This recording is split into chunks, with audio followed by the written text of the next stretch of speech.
মানে তারা সন্ধ্যা সময় মুড়ি বেড়ে নিয়ে আসবে কথা করতে ক্লিয়ার করে না তাকে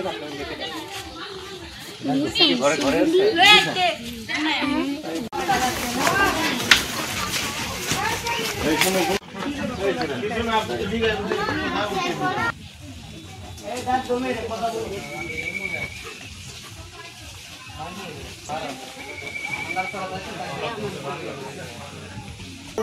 সকালবেলা আমরা গোপন সংবাদের ভিত্তিতে তাৎক্ষণিকভাবে আমাদের দুর্গাপুর উপজেলা চণ্ডীগড় ইউনিয়নে উপস্থিত হয়ে এখানে দুইটি বাল্যবিবাহ সেটি আমরা থামিয়ে দিতে সক্ষম হয়েছি। এখানে যে দুইজন মেয়ের বিবাহ হচ্ছিল তারা সকলেই 18 বছরের নিচে তাদের বয়স। তো আমরা তাদের অভিভাবকদের কাছ থেকে মুচলেখা নিয়েছি এবং একটি পরিবারকে জরিমানা করেছি।